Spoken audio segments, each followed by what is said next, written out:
All right, hello everybody. Let me flip around. Hey there. We are heading back to the orientation for the 21-day Sugar Detox. Here's my friend Kath.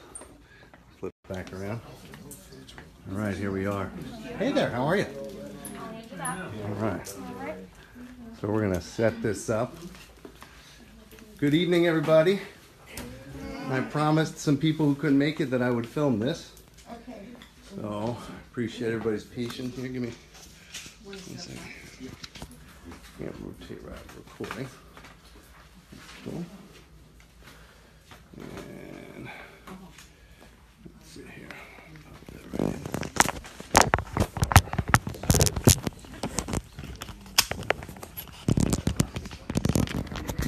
Almost there. There we go. Don't want to do that. Let's see. You know what? I may need to take it out of the show. That's probably what it is.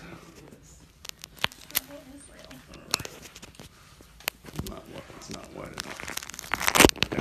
There we go. All right. So now we'll pop it in there. There it goes. Perfect. All right. Yeah, I think it's in there pretty good. As long as this is holds. All right. And I think it flipped back around. You know what? There you go. And have you hold. I got it. Can you flip it around?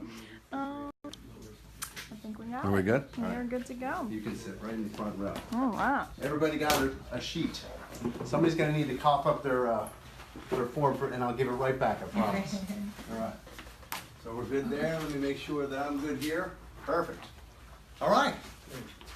Oh, thanks, Bob. There you go. See that?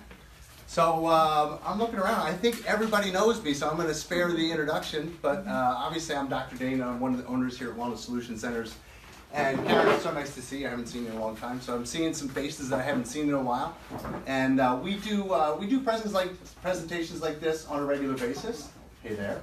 And the reason that we do is I think education is vital. You know, I always tell you guys that the word doctor comes from a Latin word, and you may not know, but it means teacher. And you know, I think our doctors have a responsibility to not only treat their patients when they're ill, but to try to really teach their patients from becoming ill in the first place. And I don't know about you guys, but I'll start off with a question. How many people know they have a sugar addiction besides me? Okay, and if your hand's not up, you're probably lying, okay? Or you're just in denial. And denial is not a river in Egypt, by the way, all right? So, but by the end of tonight, I think you'll understand the negative detriments of eating too much sugar. And so let's just get started, all right? So I wanted to start off with a really cool video. And let me play this here. And this is really about how sugar affects our brain. So I really want you to watch this because, guys, sugar is an addiction. I honestly believe if sugar was a substance that we really understood what sugar did, we would have banned it a long time ago, okay?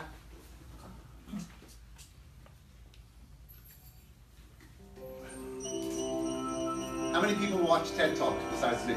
Love them.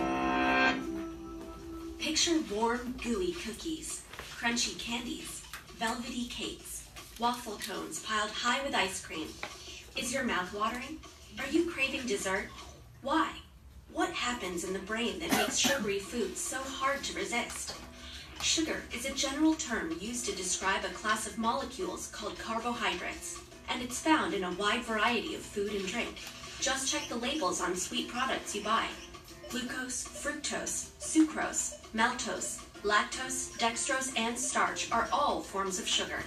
So are high fructose corn syrup, fruit juice, raw sugar, and honey. And sugar isn't just in candies and desserts. It's also added to tomato sauce, yogurt, dried fruit, flavored waters, or granola bars. Since sugar is everywhere, it's important to understand how it affects the brain. What happens when sugar hits your tongue? And does eating a little bit of sugar make you crave more? You take a bite of cereal. The sugars it contains activate the sweet taste receptors, part of the taste buds on the tongue. These receptors send a signal up to the brainstem, and from there it forks off into many areas of the forebrain, one of which is the cerebral cortex. Different sections of the cerebral cortex process different tastes: bitter, salty, umami, and in our case, sweet. From here, the signal activates the brain's reward system. This reward system is a series of electrical and chemical pathways across several different regions of the brain. It's a complicated network, but it helps answer a single subconscious question. Should I do that again? That warm, fuzzy feeling you get when you taste Grandma's chocolate cake?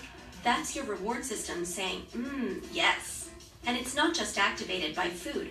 Socializing, sexual behavior, and drugs are just a few examples of things and experiences that also activate the reward system. But overactivating this reward system kickstarts a series of unfortunate events: loss of control, craving, and increased tolerance to sugar. Let's get back to our bite of cereal. It travels down into your stomach and eventually into your gut. And guess what? There are sugar receptors here too. They're not taste buds, but they do send signals telling your brain that you're full, or that your body should produce more insulin to deal with the extra sugar you're eating. The major currency of our reward system is dopamine, an important chemical or neurotransmitter. There are many dopamine receptors in the forebrain, but they're not evenly distributed. Certain areas contain dense clusters of receptors, and these dopamine hotspots are a part of our reward system.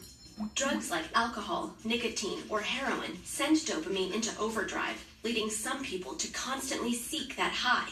In other words, to be addicted. Sugar also causes dopamine to be released, though not as violently as drugs. And sugar is rare among dopamine-inducing foods.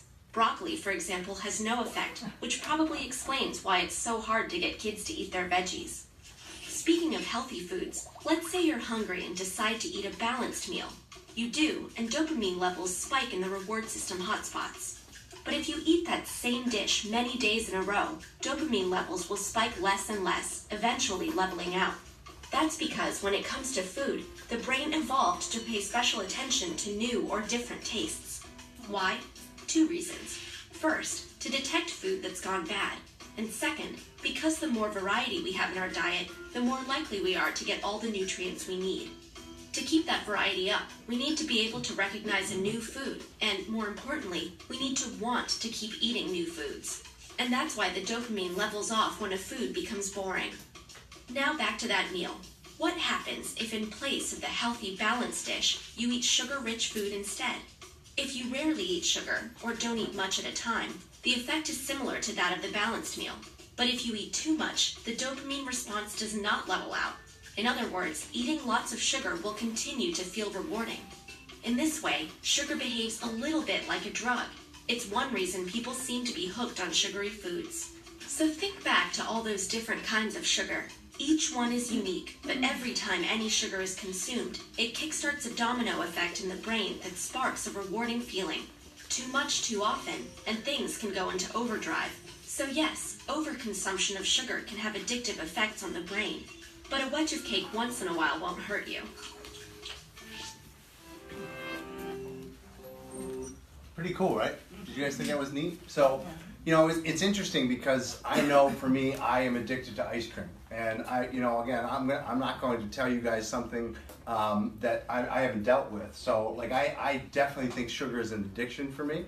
I come kind of from an addictive type of a family. So it's either alcohol or sugar. Thank God it's not drugs in my family because we're all chiropractors, right? But alcohol and sugar are not a drug, right?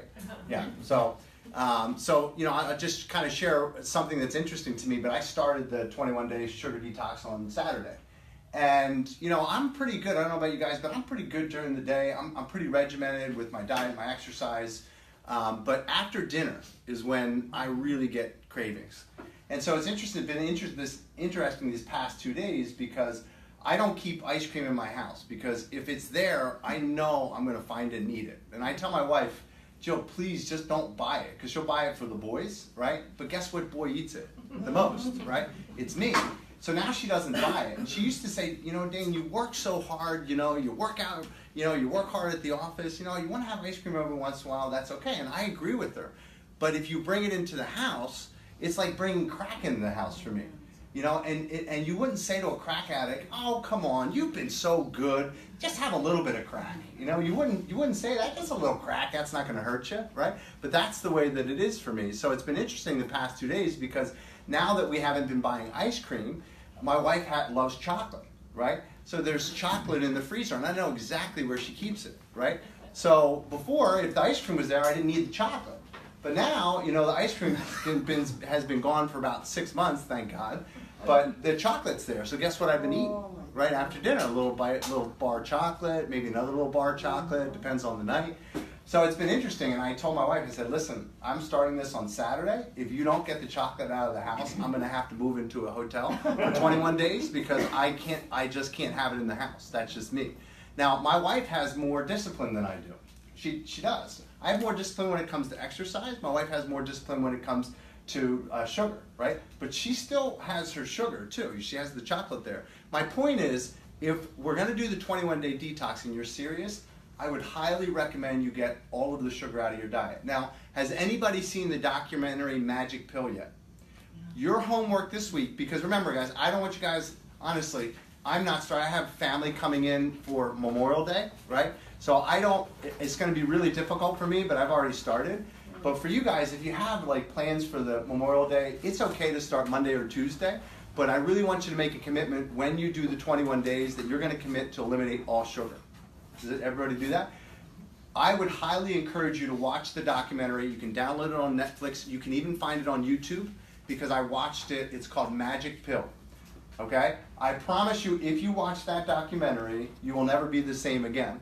And the interesting thing is a lot of the statistics and information they went over in the documentary, I know. It's all about the sugar industry and how much more sugar we're eating and some of the statistics I'm about to go over with you.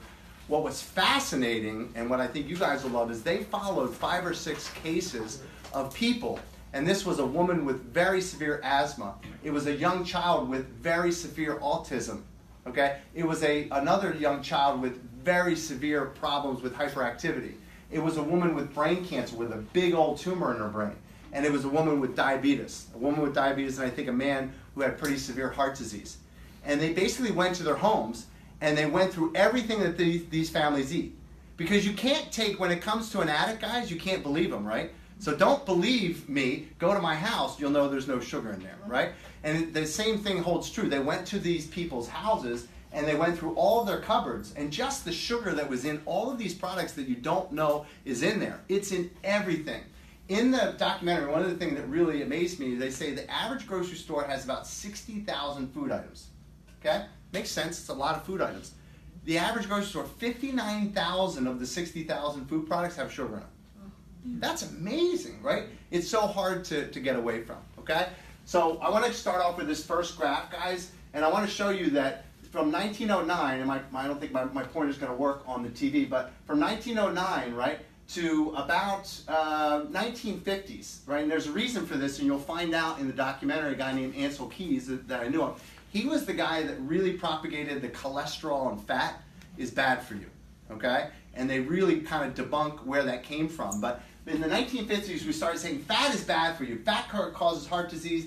Fat causes all kinds of problems. We need to get the fat out of the diet. So we started to come up with margarines, right, and fat-free oils and fat-free everything, right? Fat snack wells and all these things where we remove the fat. Milk, right? We went from drinking whole milk to drinking what? Skim or 2% milk, right? So the consumption of fat went way down. Now it's starting to go back up as we've started to educate people that fat isn't the problem. But if you look at the sugar consumption between 1820 and where we are now, guys, look at the dramatic increase. Okay, this is pounds of sugar per year per person. So look in the early 1800s, guys, we were consuming less than 5 pounds of sugar per year, okay? Now contrast that to today, we're consuming over 100 pounds, the average person, average. So some people are doing more than this, right? Some people are doing less, but on average, 100 pounds. You guys know what a 5-pound sack of sugar is, okay? We're doing 20 of those a year, the average person. And what does that cause? And I really want you to pay attention here, guys, because this is amazing when I show you this. This is 1985. This was the whole country, and the percentage of each state that had obesity problems. So BMI over 30. I'm not talking about overweight, okay? Because when you're in my office, you're not going to hear it from me until your BMI gets to about 29 or 30, okay? Once you're over 30, you're obese, you're definitely going to hear it, because if you look at all of the chronic disease trends, they all rapidly go up after your BMI crosses 30. Heart disease, cancer, diabetes, okay? So now I want you to check this out. So you see what I'm looking at? The light blue is under 10%. The darker blue is 10 to 14%. So we didn't have that much of the country where we had obesity issues. Okay, now look at 87. okay? Look at 89. Now we got more states, okay?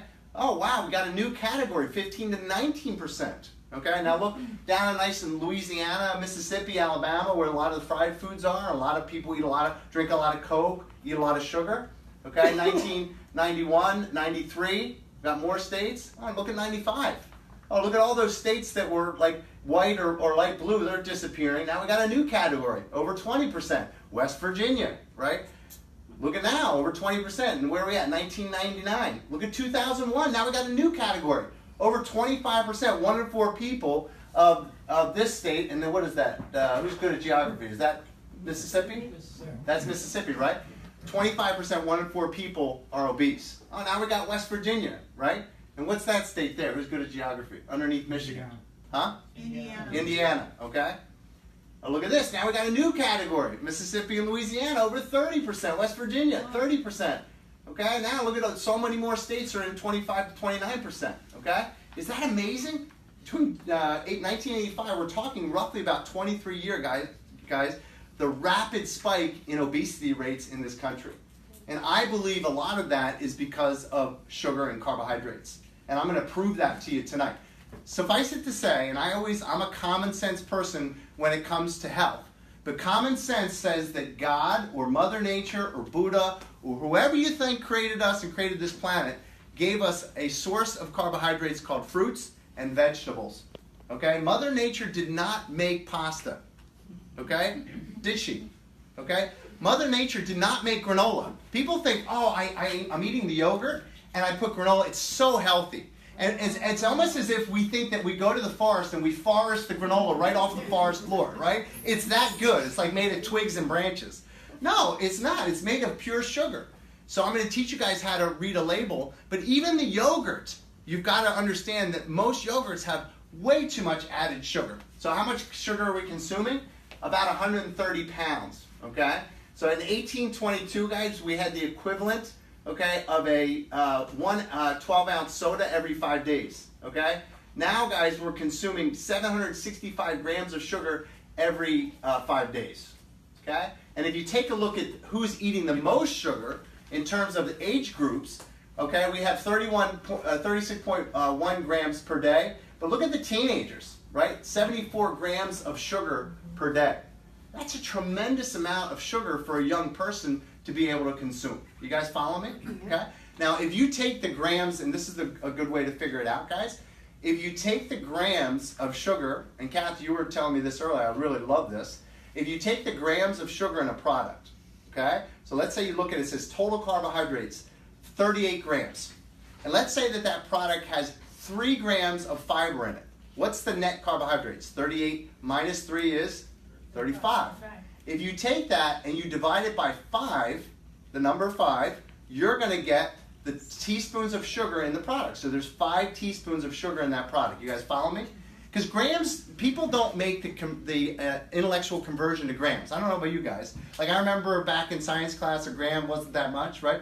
But you understand what a teaspoon is. Everybody has a baking drawer and you know what a teaspoon is. Okay? So let me ask you a question, and this is not uncommon. You see a product that has 35 grams of sugar, 3 grams of fiber, 35 net carbs, and 5 teaspoons of sugar. Now, would you go to your sugar bowl and take that teaspoon measuring and eat 5 tablespoons of sugar or teaspoons of sugar? Would you do that? Take a teaspoon and eat 5? No. But that's what you're getting when you eat a product that has 35 net grams. And I will tell you that that's pretty low compared to a lot of products that people are eating. Okay? Now, I want you to just take a look. We talked about BMI. Look at the diabetic risk as it starts to get up over 30, guys, how it really starts to spike. Now, we've seen a decrease in heart disease in our country. And I believe it's because of the education that's going on. People are not smoking anymore. People are exercising a lot more, right? But we're seeing rapid spikes in diabetes. Now, there was a time, and I remember when I first got out of school, because this is what we learned, they didn't call it type 2 diabetes. What did they call it? Adult onset diabetes. Why? Because adults got it. Now they had switched that to type 2 diabetes because now we see children that are getting type 2 diabetes. Okay? Now, again, I'm a common sense person, guys. When I was young and we went to my friend's swimming pool or you went to a water park, you didn't see little kids with big old Buddha bellies hanging over their bathing suits. Did you guys? Maybe you had the one kid in your class who was overweight. And let me tell you, I was best friends with that kid. Okay? His name was Craig Fox, and I loved this kid to death. He was a wrestler, he was a big old kid. I vividly remember going to this kid's house, and it was like a party time. Because we'd go into the pantry, he'd have ho-hos and ring-dings, sweet and syrup, like stuff I didn't find in my house. So I was like at his house, like shooting up. It was awesome. But his whole family was overweight. And his dad died in his early 50s of heart disease. Okay? And this kid is, you know, I see him on Facebook. He's enormous. He's going to die young, right? And so it's really sad, but that started back when we were in high school. You think, oh, well, he's just genetically predisposed to being overweight. No, I spent time with this kid. He was my best friend, okay? He was not genetic. They ate crap in their home and ate out all the time. You guys follow me? So there's been a rapid spike in diabetes, and we've got to change this in our children. We've got children with bellies hanging over their bathing suits. That's not normal. And I love the quote, guys. And again, you may not like this, and I'm not here to necessarily make friends, probably, but I'm here to tell you the truth. And the truth is, we tolerate shapes in human beings that would horrify us if we saw them in a horse. Okay? Let me say that again. We tolerate shapes in human beings that would horrify us if we saw them in a horse. Imagine traveling down the road, you see a big old obese horse, how unnatural that would look. Or imagine if you came to my home, right? And instead of me pouring water in my dog's bowl, I'm pouring Snapple. What would you think of me how many people have dogs? Okay? What would you think, Cheryl, if I was pouring Coke or Snapple? I would think you were a total loser. Exactly, okay? Now you're thinking like my wife, right? So you think I didn't like my dog, right? But we pour that into our children and we don't think anything of it. Do you understand? If I was pulling out like a frozen TV dinner or like Chinese food and dumping that into my dog's bowl, you'd think I was abusing that dog. But we put that in our own bodies. We're so desensitized, guys, you see? Because everybody's doing it. But it doesn't mean just because everybody's doing it that that's normal. Okay? And again, guys, I love this. This is just the relationship of BMI to mortality. So look as your BMI gets up over 30, look how that just spikes, okay? And see the different age groups, okay? And these are all of the chronic disease risks from being obese, from having a BMI over 30 and having too much visceral fat. Cardiovascular disease, diabetes, hypertension, gallbladders, osteoarthritis, sleep apnea, inflammation, right? Some cancers. A lot of your site-specific cancers, guys, are related to visceral fat. Okay? And by the way, visceral fat, you guys have all heard of visceral fat, or deep fat it's called, is very different than subcutaneous fat. Subcutaneous fat is the fat underneath our skin. Visceral fat, and it's usually over top of our muscles. You guys follow me? Visceral fat is the fat underneath your muscles. And it's the fat that surrounds your organs. And people think it just looks unattractive, right? But no, it's really pro-inflammatory, and I'll show you guys that in a little bit, okay? Now here's the problem. We're going to kind of go through this, and we talked about this over here. But here's the problem with a high carbohydrate diet, okay? It increases your glucose. It increases your insulin. It increases your triglycerides. I had a woman in today starting 8 weeks to wellness. She said, oh, I don't eat a lot of sugar. Well, guess what? Her insulin was 3 times what it should be, and her triglycerides were almost 3 times normal. Okay? You cannot fool Dr. Dane, because the only way your insulin is going to increase to 3 times and your triglycerides are going to increase to threefold is if you're eating carbohydrates. Okay? So busted. See, I'm the type of person, guys, numbers don't lie to me, but sometimes my patients do. And I don't think they lie on purpose. I don't think this woman realized the amount of carbohydrate that she's eating because it's buried in food. You guys follow me? Okay? So this is really, really important. So increased triglycerides. Your glucose does not get stored in the body. And I want you guys to pay attention. This is so important. We only have about a teaspoon of glucose circulating in our bloodstream. That's not a lot of glucose. And glucose is very damaging to your nerve tissue. That's why diabetics have neuropathies and all kinds of, they're calling Alzheimer's now, guys, type 3 diabetes. If you really read the research I do, Alzheimer's is now being called type 3 diabetes because it's diabetes of the brain. And what happens is because we can't store sugar, the body wants to get rid of that glucose. And so it starts attaching it to everything, okay? Now, one of the things that it'll attach it to is a red blood cell. Now, how many people know what hemoglobin A1C is, your A1C? Do you guys know that all that is a red blood cell that has a sugar molecule attached to it? Do you guys know that? Everybody's heard the term A1C, but you know what it is? It's a red blood cell with a sugar molecule. But it doesn't just attach to the protein portion of the red blood cell. It attaches to everything, right? It glycates things. And just like sugar is sticky, I was eating an apple last week, and because I'm getting ready for the sugar detox, I was just thinking about this. But I had the apple, and some of the juice of the apple got on my hand, and it was sticky, okay? You ever put something on a plate, like on an enamel plate, and the next morning you didn't wash it off, and and you're scrubbing sugar off an enamel plate that should just wash off. You guys follow me? Well, what is that sticking to in your body, right? So that's the problem with sugar. So high triglycerides, it decreases your good cholesterol, right? It increases your small LDL. Small LDL is the cholesterol that's going to get under your bloodstream. So you guys know, and again, I've done so much reading, guys, and I just want to share what I've learned, but half of the people who have heart attacks have normal cholesterol. So we've gone through this statin craze over the last 30 years, that heart disease is the product of high cholesterol. It's complete BS, because half of the people that have heart attacks have normal cholesterol. It is not the total cholesterol, it is the particle density of the cholesterol. It's the quality of your cholesterol. So when you have big, fluffy LDL cholesterol, it's not a problem. But when you have small, dense, oxidized LDL cholesterol, that's the kind of cholesterol that's going to get under your blood vessel and cause a clot. Okay? If I have a big beach ball, and I have a baseball, and I come up to your beautiful bay window, which one do you want me throwing at the window? The baseball or the beach ball? Not the baseball, the beach ball, because it ain't going to do any damage. You guys follow me? Well, we can measure that now. 50 years ago, we didn't know. It just called it all cholesterol. You guys follow me? Okay? Now, watch. Your body always burns sugar, then fat, then protein last. Your body always wants to preserve protein. If you've ever seen some of the videos from like Auschwitz, right? And you see the people, they're all bone and basically protein, right? Because they burn through their glucose, they burn through their glycogen, they burn through their fat stores, and now what's left is protein, bone, skin and bone, right? That's all protein. So your body burns sugar first. So if you're always eating sugar, do you think your body's ever going to use fat? No. And matter of fact, think about sugar. As you increase the sugar, it's like pouring water into a glass. Once you've overconsumed sugar, that sugar is going to spill over. And what does it spill over as? Fat. Okay? What is the hormone that converts sugar into fat? I call it the fat fertilizer hormone. What is it? Diabetics take it. Insulin. Your insulin is your fat fertilizer. If you have high insulin, you are fertilizing fat on your body, I promise you. Okay? And not many doctors besides our office measure insulin. Matter of fact, I just had a patient, doctor's like, oh, you don't need to measure their insulin, you know?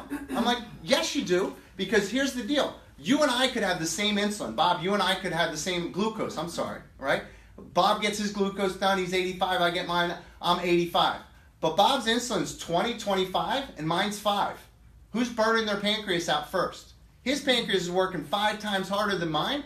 Guess what? His glucose is fine for right now until his pancreas stops secreting it because he's burned it out or the cells have become insulin resistant. So you want to know how much insulin, you want to know your A1C. You understand? We can now measure something called glycated serum protein, right? Not to get too geeky on you, but we can tell how much of that glycation, how much of that sugar is sticking to your body. And people that have a lot of glycated serum protein, they're in big, big trouble. They're aging. Your sugar ages your body. When you look at somebody who's 70, they look like they're 60, that's the person you want to be. You don't want to be the person who's 50 or 60 and looks like they're 80. You guys follow me? Well, glycation is going to determine that because glycation causes your body to age really rapidly. You guys follow me? Okay? So this is basically what your fat cells secrete. Now I'm talking about the deeper visceral fat. I mean, look at all these molecules, right? Lipoprotein lipase causes inflammation, right? Angiogenesis affects your blood pressure, right? Some of these other things, guys, tumor necrosis factor alpha, right? All of these C-reactive protein, which we measure. What does C-reactive protein measure? Inflammation, okay? Literally measures inflammation. And your adipose tissue produces this. Ladies, do you know that adipose produces estrogen? Okay? Fat produces estrogen. So the more fat, your fat is an endocrine gland. Okay? Do we have a problem with breast cancer in this country? Do you guys know that, Beth Dupree, who's one of my friends, she's dealing with this all the time. There's a drug called tamoxifen, which is an estrogen blocker. Well, guess what? You may be blocking your estrogen, but if you have a lot of fat on your body, you're producing it. Now, here's the deal. A lot of women look and say, oh, well, you know what? She's not fat because her weight is good. She got a good BMI, right? It's like my mom. She hates when I call her this, Judy, but I'm like, Mom, you're the skinny fat lady. Your BMI looks great. My mom lives in Manhattan. She's got all the Gucci suits, and she's had the nips and the tucks, and she wears the beautiful makeup. And I hope you're not watching, Mom. I'm really sorry. But the problem is, okay, that's on the outside. So you can have a great BMI, but you can have increased body fat, right? So even a skinny woman could have some visceral fat. You guys follow me? Okay? So it's not BMI. We call that skinny or sarcopenic obesity. Sarcopenic means you don't have muscle on your body. And when you don't have muscle, you have more fat on your body. So just because, ladies, your weight is good, your BMI is good, doesn't mean that your body fat and your especially your visceral fat is low. Okay? So what are the most commonly, this is where I'm going to ask you guys some questions.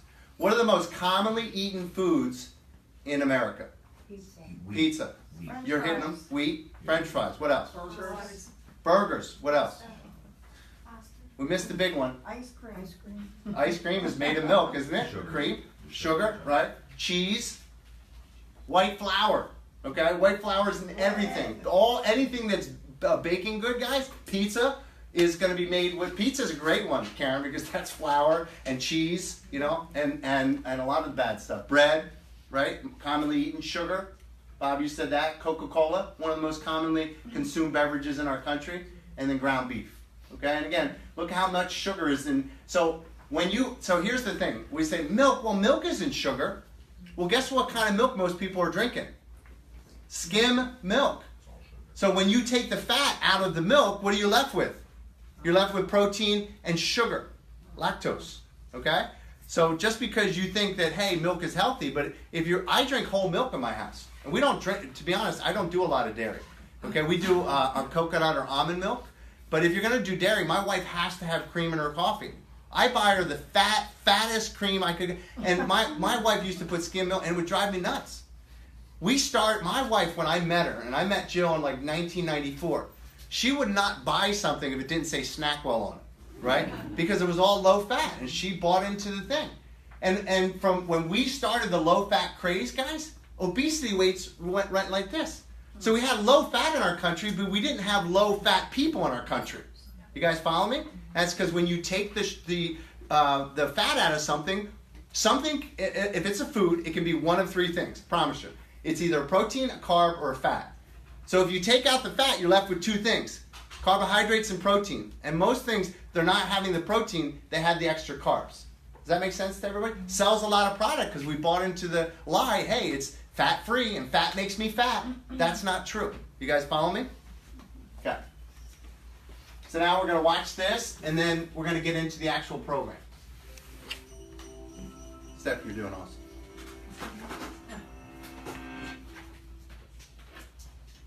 Sugar is playing hide and seek with you. You'd think it would be pretty easy for you to win, considering all the sugar in sodas, ice cream, candy, and big white bags labeled sugar. People get about half of their added sugars from those drinks and treats, so it might seem like sugar is hiding in plain sight. But like someone in the witness protection program, the other half is hidden in places you'd least suspect. Check the ingredients on ketchup, bologna, spaghetti sauce, soy milk, sports drinks, fish sticks, and peanut butter. You'll find sugar hiding in most of those products. In fact, you'll find added sugars in 3/4 of the more than 600,000 items available in grocery stores. But how is sugar hiding? Can't you just look on food labels? It's not that easy. Just like your friend Robert might go by Bob, Robbie, Rob, Bobby, or Roberto, added sugar has a lot of aliases. And by a lot, we don't mean 5 or 6. Try 56. There's brown rice syrup, barley malt, demerara, Florida crystals, muscovado, and of course, high fructose corn syrup, sometimes called HFCS, or corn sugar. Even sugar's tricky nicknames have nicknames. Grape or apple concentrate has the same effect on your body as its 55 sugary twins. And even though organic evaporated cane juice sounds healthy, when you evaporate it, you get sugar. Chemically speaking, it's all the same. And even trickier, when multiple added types of sugars are used in one product, they get buried down in a long list of ingredients. So the sugar content might appear to be okay, but when you add them all together, sugar can be the single biggest ingredient. Currently, the FDA doesn't suggest a recommended daily limit for sugar, so it's hard to tell if this 65 grams in a bottle of soda is a little or a lot. But the World Health Organization recommends limiting sugar to just 5% of your total calories, or about 25 grams per day. So 65 grams is well over twice that amount. But just what is sugar? What's the difference between glucose and fructose? Well, both are carbohydrates with the same chemical composition of carbon, hydrogen, and oxygen. But they have very different structures and behave quite differently in our bodies. Glucose is the best source of energy for nearly all organisms on Earth. It can be metabolized by all organs in the body. Fructose, on the other hand, is metabolized primarily in the liver. And when your liver gets overloaded with sweet fructose, the excess is metabolized to fat. Fresh fruits actually contain fructose, but it's naturally occurring and doesn't cause an overload because the fiber in fruit slows its absorption. This gives your liver the time it needs to do its job. It's sugar that makes cookies chewy and candy crunchy. It even turns bread crust a beautiful golden brown. It's also a great preservative. It doesn't spoil or evaporate, so the foods it's added to are easier to store and ship long distances and tend to be cheaper. That's why sugar is hiding everywhere. Actually, it might be easier to list the foods that added sugar isn't hiding in. Things like vegetables, eggs, meats, fish, fruit, raw nuts, even your kitchen sink. Simply choosing water over soda, juices, and sports drinks is a great way to avoid hidden added sugar. At the very least, try to pay attention to food labels so you can keep your sugar intake at a healthy level. Because in this game of hide and seek, every time you don't find added sugar, you win. Pretty cool, right? Okay. So now let's go through the program, guys. A couple things I want to go over is real quick. This is what I want you to understand. When you eat a food that has a high amount of sugar, your body triggers a response to release insulin. It just has to do that because it's got to break that sugar down, okay? So a cookie, for example, that has flour and sugar in it, you eat the cookie, right? GI means glycemic index. So glycemic index is how rapidly the sugar gets converted to glucose. And if you heard in the video, foods that have high fiber slow down the rate at which sugar is absorbed. You guys follow me? So an apple, because it has fiber, yes, it has sugar, but it has a lot of fiber in it, it's going to slowly release that glucose into the bloodstream. As opposed to something like a candy bar that has no fiber in it, where the sugar is going to go and trigger a massive release of insulin. You guys follow me? Okay? So we eat the high glycemic index, we got high blood sugar, we release a lot of insulin. What is the job of insulin? What does insulin do? Insulin takes sugar and shuttles it into your cells. Because if it's in the cells, it can't do as much damage, it could be metabolized. Now, if you're not burning the sugar, it's going to get converted to fat. But insulin's job is to take it out of the bloodstream and into the cells. You guys follow me? Okay? So now we got all this insulin released. The sugar goes from high, now it goes into the bloodstream. What happens? It crashes. And when it crashes, what happens? You get the munchies. Okay? And that's not the way. We were meant for our sugar to be not going like this, guys, is to have a nice even level to sugar. That's why God provided foods that are carbohydrates that have a lot of fiber in them. Okay? And I always say most of the products out there, guys, you'd be better off eating the box than the food in it. Okay? You'd probably get more nutrients and more fiber from the box. Okay? So now here are the most commonly eaten foods that are low and high glycemic index. Okay? So make note. These are low glycemic index. Apples, berries, and cherries. I love cherries in my Greek yogurt. My wife and I go to Costco. We get the organic big bag of dark cherries. And I'll have a couple of cherries with plain Greek. I like the Fage yogurt. My wife and I fight. She likes Stonyfield. I like it thicker, right, the Fage. So we get one of each, right? A little bit of cherries. And then here's a trick. You want granola? Take almonds and take walnuts and take seeds. And I have a big one of those big flat hammers. I put it in a Ziploc. Bang, bang, bang, bang, bang, bang. Crush it up. And now you got granola. But it's not granola. God bless you. There's no sugar in nuts. It's all protein and fat. You guys follow me? I throw a little handful of that on my yogurt, and boom, I have yogurt that has absolutely no sugar in it, hardly, except for a little bit in the cherries. You guys follow me? Okay. So cherries, barley, grapefruit, legumes like lentils and beans, nuts, oatmeal, unsweetened, okay? And I mean unsweetened oatmeal. It's really hard because anytime you look at oatmeal, guys, there's going to be sugar in it. So the more we process it, like the 2 minute, I only cook it for 2 minutes. Well, guess what? The reason that you only have to cook it for 2 minutes is because we take the fiber out of it. I just told you the fiber is the best part. So yes, good oatmeal you got to cook for a long time because it's got a lot of fiber in it. So you shouldn't be buying the packets or the quick cook Quaker Oats. You guys follow me? Okay. Oatmeal, green peas, tomatoes, and unsweetened plain yogurt. Unsweetened does not mean vanilla, by the way. Vanilla is not unsweetened. It's unsweetened. Same thing for soy or almond milk, guys, or coconut milk. Unsweetened does not mean vanilla or plain. That has added sugar. You've got to read labels, okay? And watch this program. What's the name of the documentary I want you to watch? Magic Pill. Write it down, okay?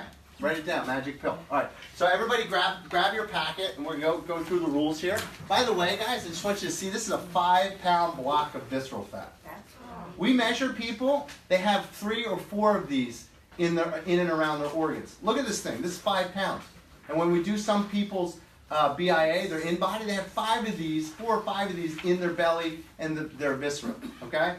But it just looks nasty too, right? I don't think God wanted a lot of this on our body, all right? So first things we're going to do, guys, is it's a 21-day program, okay? Start to finish, all right? 21 days. And what I would recommend is, you know, for me, the beginning of summer and the end of summer or around the holidays are times I like to detox. So I would just pick 2 times a year where you make the commitment, say, I'm going to do at least 21 days. I'm going to do a cleanse, and then, hey, summer comes, you can go to your vacations and go to your parties and have a good time. Doesn't mean you go nuts, but at least you know a couple times a year you're going to clean up the mess. How many people do a spring cleaning in their home, right? Or a fall cleaning? Yeah, you take time and you clean it up, and that's what this detox is. So it's 21 days. I want everybody to turn to the page that says Finding Your Level. Okay? Now I've already done this. You're going to be either level 1, 2, or 3. And the way you'll find out is you'll take the 5-question quiz. Okay? Are you new to the 21-day sugar detox? Okay? I currently eat, right? A, B, or C. Right? I currently eat A, B, or C, number 3. Go through the whole quiz. If you answer mostly A, and be honest, guys, don't answer it like what you want to do. Answer what you currently do. Okay? So answer it honestly, and then if you answer mostly A, you're level 1. If you're B, you're level 2, and if you're C, you're level 3. Okay? Now, turn to the next page. Okay? And what I want you to see is, here's the program rules. These are all the foods for the level 1s, level 2s, and level 3s. These are all your yes foods. These are your no foods. And the first thing I want to show you is there's a lot more on the yes list than on the no list. Okay? People think, oh, I'm going to give up. People always say, what can I eat? Right? Well, you can eat a lot. Right? So just take a look at your level 1, 2, and 3, and you guys will figure this out. But as far as the no, guys, alcohol is a no-no. Dairy, especially non-fat or low-fat, for the reasons I told you guys, we take the fat out, what's left? Sugar, okay? Fruit and fruit juices. You are not allowed to have any fruit juice on this program. As a matter of fact, it has to pass what I call the crunch test. You know what the crunch test is? If your fruit or vegetable doesn't crunch when you bite it, I don't want you eating it, okay? A cantaloupe doesn't crunch, does it? Does asparagus crunch? Yep. Does an apple crunch? Yep. Does an orange crunch? Only if you're eating the peel, right? And I don't want you eating the peel, right? So if it doesn't crunch, if it's not crunchy, it doesn't have a lot of fiber in it. Does that make sense to you guys? Okay? So that's that. You're not going to eat any gluten-containing grains, any gluten-containing flours, no soy, no sweeteners, no vegetable oils. Now what I would recommend is that you go through your kitchen, okay, and you go through your products and read the labels. And personally, if you're like me, you will find sugar in anything. You'll be sucking on ketchup if you throw out all the things. There's a lot of sugar in ketchup, by the way, in salad dressings. So I would go through your home, and I would go through your foods and toss or give away to somebody you don't like any of the foods with added sugar, right? When I used to teach my boys, when we'd go, I like to grocery shop. You know, I like to cook, so I do the grocery shop in my house. My wife sometimes comes along. Sometimes Jill does it, but a lot of times we do it together after church because I like to grocery shop. But when I was teaching my boys, because I think one of the greatest gifts that you can give your children is to teach them how to cook, right? We teach them math, and we teach them reading, and we teach them all these important skills. And the one skill that's going to save their life, we don't teach them, right? Because it's too expensive to really do home ec and gym and the things that are really going to make kids healthy anymore. And I took my kids to the grocery store, right? And it was interesting when you saw a 4-year-old would pick something up and say, Dad, can we get this? And he knew, because I taught him, if it says high fructose corn syrup, we can't get it. And I would say, Shane, I don't know, can we get it? Oh, dude, you know, because he wanted to get it because he was a kid, right? But I'm like, listen, just tell her the rules. If it has hydrogenated oils in it, if it has high fructose, we're not going to get it. Why? Because I love you. And when you watch the documentary of the young kid, the hyperactive kid, I mean, it was like taking a crack addict off of crack the first 5 days. This kid's throwing stuff because there was no sugar in the house. And this kid was going through, but guess what? As I always tell my parents, well, they don't eat. We are animals, okay? We are animals. My dog eats what I give it, and I don't give it sugar. And your children will eat what you give them, and if you don't have sugar, they're not going to eat it. They'll get hungry, and I promise it is a primitive response that not only your kids, but you will eat, and it will taste good. Does that make sense there, right? I see it already after 2 or 3 days, guys. My mind's clearer. I slept like a log last night. I already see some changes in my belly, which is nice, okay? And I know better. I'm Dr. Dane. I created 8 Weeks to Wellness. I should know better than to not have a belly, right? But I'm just telling you, if it can happen to me and I created the damn program, I know it's happening to you guys. Does that make sense? Okay? It's so addictive, right? So determine your level 1, 2, or 3. Determine your yes and no foods, right? And then you got your yes and no list on here, guys, right? So your level 1, 2, 3, all of your meats, your nuts and seeds, your fruit, okay? Just go through your yes and no lists. And then this is for level 1s here, guys, as far as your gluten-free. So for level 1, right, versus level 1 and 2. And these are your no-no foods here. So it's pretty self-explanatory if you read through it, guys. Some of the legumes that some of the level 1s can have, guys, that the level 2s or 3s can't have, okay? Building your plate, guys, again, for level 1, 2, and 3, it's going to go through how to build your plate. And you'll see, you know, it's going to vary necessarily in the protein size, right, for level 1, 2, or 3. So you'll see that for a level 3, you're going to have, like, a lot, not a lot, but you're going to have a little bit more protein than a level 1 or 2, okay? Because a level 3, you're really being strict.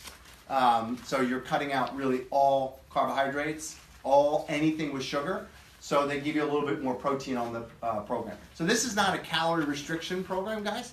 What it is a calorie transferring program. You're transferring calories from carbohydrates, and if you're not eating carbohydrates, what's left? Fats and proteins. You guys follow me? Okay? So just go through those next 2 pages, teach you how to build your plate. Is stevia allowed? Good question. Stevia is not as insulinogenic as some of the other sweeteners, but it still does spike your insulin level. So I particularly don't care for the taste of stevia. It's probably one of the better sweeteners that you can use because it's less insulin producing than most of your other. By the way, do not put artificial sweeteners in your body. Do not put them, guys. I mean, I could go on for days, but they're neurotoxic to your body. The pink, the blue, I don't care what it is, okay? The best one is the yellow packets, what are they called, Splenda?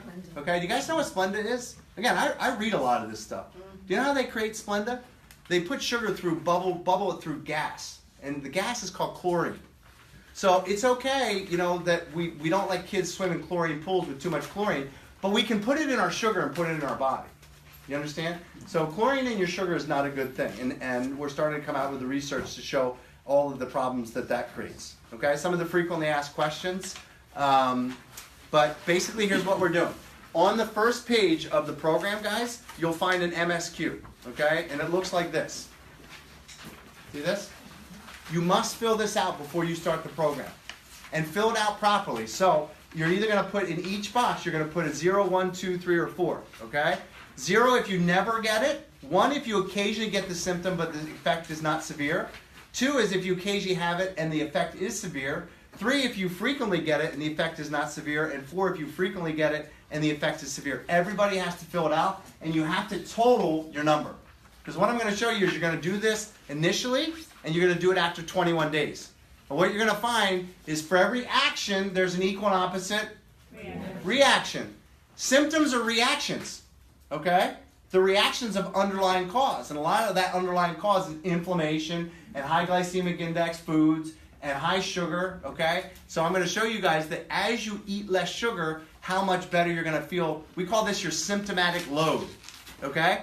The load of symptoms that's weighing you down, right? So you're going to see, I promise you're going to see your number either cut in half or maybe go down 3 or 4 times, okay? The second thing you're going to do is you're going to get this measured on your body, okay? It's called an in-body. We have a $10,000 piece of equipment in that room that I paid $10,000 for, so you better friggin' use it, okay? And it will measure, it is one of the only pieces of equipment out there, guys, that measures visceral fat. So it'll measure your percentage of body composition, how much muscle, lean muscle you have on your body, and how much fat you have. But more importantly, it segments the fat into regions. So we can literally measure the square centimeters of fat in your trunk. Pretty cool, right? So it's a range from 0 to 20, right? And you want to be no more than 7. I like to see around 5, but we can measure that. And we're not going to share your results with anybody, but I want to show you what 21 days of eating no sugar is going to do to your visceral fat composition and your overall fat. Make sense, guys? Okay? And then the other thing is, on the program, we're giving you free access, okay, if you're not a fitness member, to the functional training center.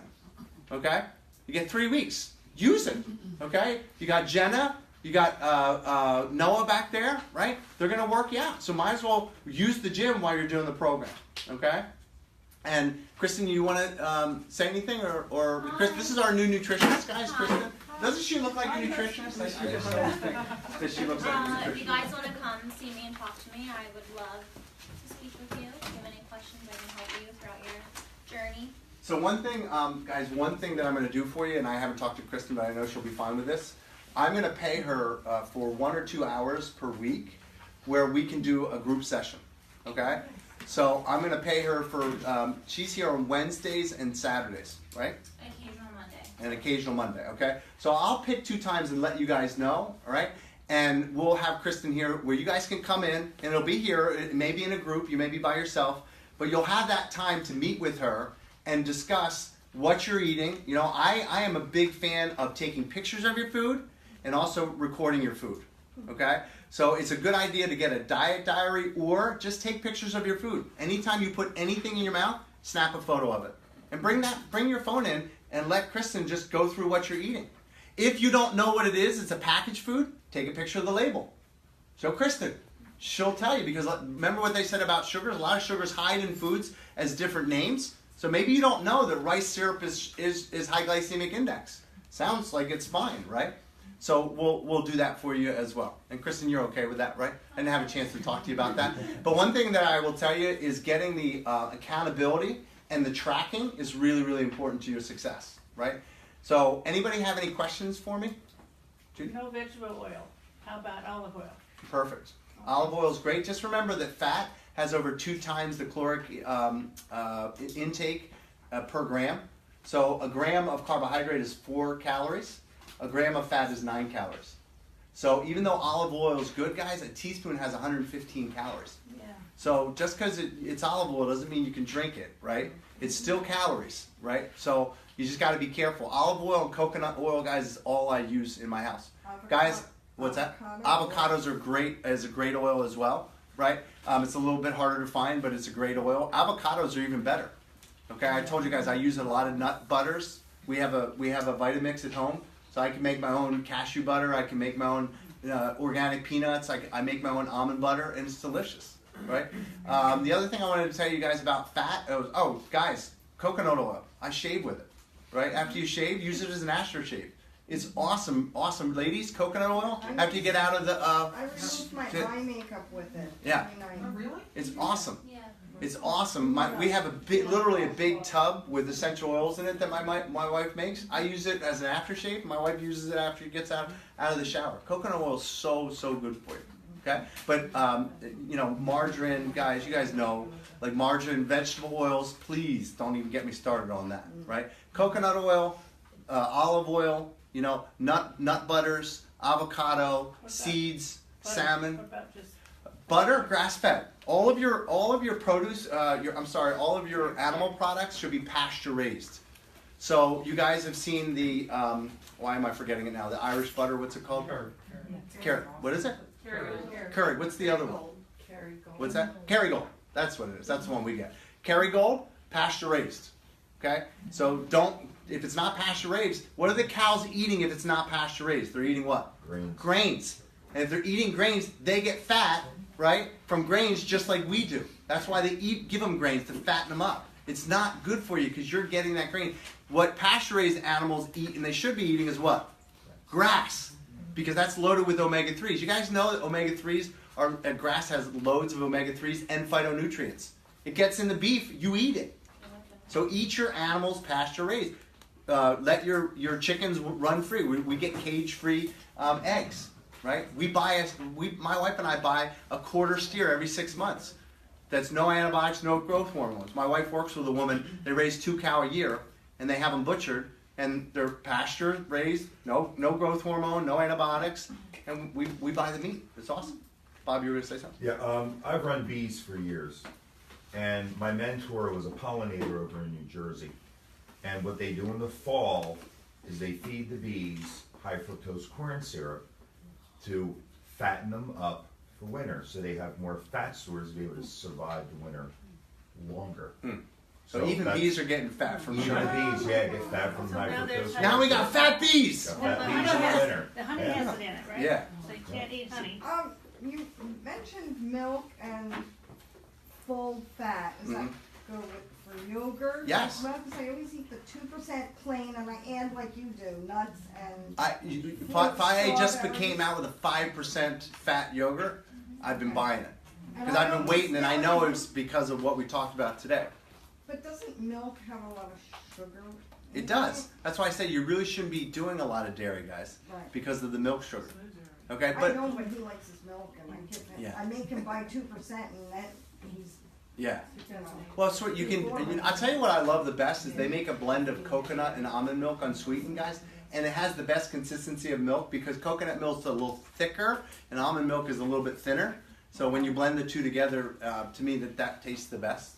So that's what we use in my house. We make our ultra meal shakes with the almond coconut milk. Okay, Joe.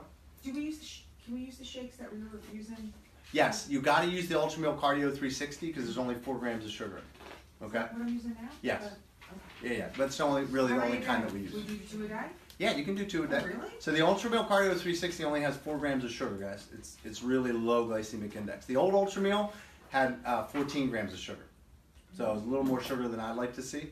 But again, I have it's really funny because I have patients say, well, that person's eating a lot of bananas, maybe that's why they're overweight. I'm like, listen, man, people aren't getting obese in this country because they're eating too many bananas. Trust me. It's not the bananas. It's the friggin' ice cream they're eating in the evening and the cheese fries that they have at the Phillies game and the banana split. Exactly. Yeah. We are not obese in this country because we're eating too many fruits, right? And we're having too many ultra meals, right? We're obese in this country because we're eating too many refined grains and too many foods with sugar in them. Okay? Any other questions? Aim? What about jerkies? Some of them are getting healthier. Some of them are, most of them aren't, because they're loaded with preservatives and chemicals. Okay. So if you don't know where your jerky's coming from, and a lot of jerky has sugar in it, Aim, if you read it. Yeah. Most jerkies has a teriyaki flavoring or whatever, it's all sugar. I mean, guys, it's in everything. That's why if you don't know, take a picture of the label and show it to Kristen. She knows, okay? I have a plug for MyFitnessPal for logging. I paid a little. It's a free app, and it's great. I've been logging for like 2 months now, religiously. Right. And if you pay a little more, it'll show you your grams and your macros, your grams of sugar, your grams. The total of the day. Yes, and you can customize it. That's awesome. And now you're filming Do you- me, and I want to. Now, do you find that you're better now that you're tracking?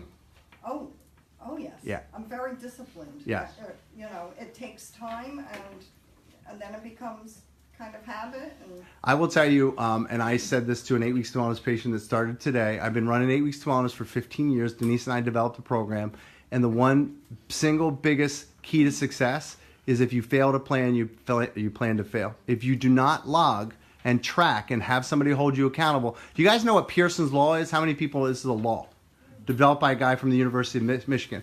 And what he found out is that if you have a goal, if you start tracking it, just by the sheer fact that you've set a goal and you're now tracking it, like how many grams of sugar you eat a day, just the fact that you track it, your results are going to go up. But if you track it and show it to somebody who holds you accountable, your results go up even higher, much higher. So just tracking is good, but tracking and having somebody hold you accountable to what you're tracking is the best way to do it.